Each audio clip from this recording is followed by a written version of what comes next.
Players کہتے ہیں ہم نہیں واپس آ سکتے، ہمارا بڑا لاس ہو جائے گا وغیرہ وغیرہ، یہاں تک کہ انہوں نے بہت سی سفارشیں بھیجی ہیں کہ جی ہمیں کھیل لینے دیں، ہمیں بنگلہ دیش لیگ ختم کر لینے دیں، ہمیں مت بلائیں آپ 2 تاریخ کو 3 تاریخ کو اینڈ سو آن. 4-5 ایسے پلیئرز ہیں.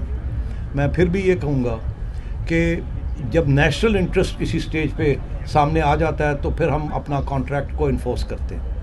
یہ پلیئرز ہمارے اثاثے ہیں، پی سی بی کے اثاثے ہیں، ان کو کنڈیشنز کے اوپر ہم نے ریلیز کیا ہے، اور اس میں یہ کانٹریکٹ ہے کہ جب ہم ان کو واپس یاد کریں گے تو وہ واپس آئیں گے. یہی رول ہوتا ہے ہر دنیا کی لیگ کا کہ جب وہ اپنے پلیئرز کو واپس بلانا چاہتی ہے، خواہ وہ پاکستان کی لیگ میں کھیل رہے ہوں، اور بہت دفعہ ہوا ہے وہ آدھی لیگ چھوڑ کے واپس چلے جاتے ہیں ڈومیسٹک کرکٹ کھیلنے کے لیے یا کچھ کھیلنے کے لیے، تو اس میں کوئی گنجائش نہیں ہوتی. اور آج کے سچویشن میں تو جہاں ایک نیشنل انٹرسٹ کی بات ہے تو ہم نے تو بالکل ریفیوز کر دی ہے ساری سفارش.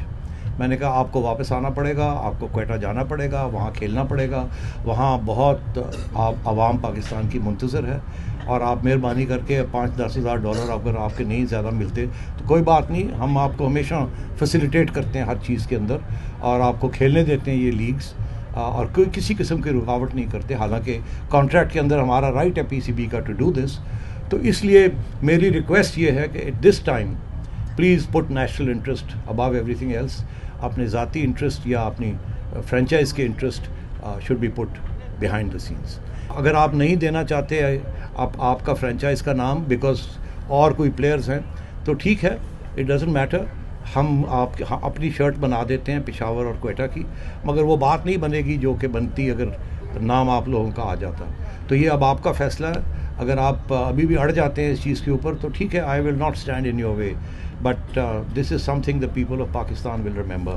دے are looking forward to Quetta Gladiators versus Peshawar Zalmi. تو اینی وے ایک بات تو یہ میں نے کہنی تھی. دوسری بات بھی میں نے یہ کہنی تھی کہ اب پی ایس ایل شروع ہو رہا ہے. پچھلے کچھ عرصے سے کوئی ہائپ نہیں بن رہی پی ایس ایل کی. میں نے جب آیا ہوں تو میں نے دیکھا ہے کہ صرف $1 لاکھ رکھے ہوئے انہوں نے بجٹ کے اندر پی ایس ایل کی مارکیٹنگ کے لیے. مجھے یاد ہے وہ دن کہ جب ہم نے $1 ملین رکھے تھے پی ایس ایل کی مارکیٹنگ کے لیے. ہم میڈیا کو لے گئے تھے دبئی کہ آپ دیکھیں کہ کیا ہم کر رہے ہیں تاکہ آپ رپورٹ کر سکیں.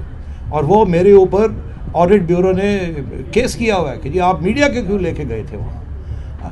تو بات یہ ہے جی کہ جب برانڈ بنانا ہوتا ہے تو بہت کچھ کرنا ہوتا ہے، اور you have to stick your neck out and do things. تو اب میں نے فرینچائزز کو کنونس کیا ہے کہ جی $1 لاکھ کے ساتھ تو 2 اشتہار نہیں آتے آج کل. تو کیسے ہم ہائپ کریٹ کریں گے، کیسے زندہ اس کو کریں گے، کیسے اوپننگ سیریمنی کریں گے. آپ کو شاید یاد ہوگا پچھلے 2 سال کس قسم کی اوپننگ سیریمنیز ہوئی، کیا کوئی ہائپ کریٹ ہوئی یا نہیں ہوئی. حالانکہ برانڈ اتنا پاورفل ہے اور دن بدن زیادہ لوگ اس کو دیکھ رہے ہیں اور زیادہ رائٹس بک رہی ہیں اس کی. تو we have put together much more money this year and ان شاء اللہ it will be a glittering ceremony in Multan, and you will see that PSL this year will be very different. You will be reminded of the first PSL and the second PSL and the third PSL when we put our heart and soul into making this a global brand.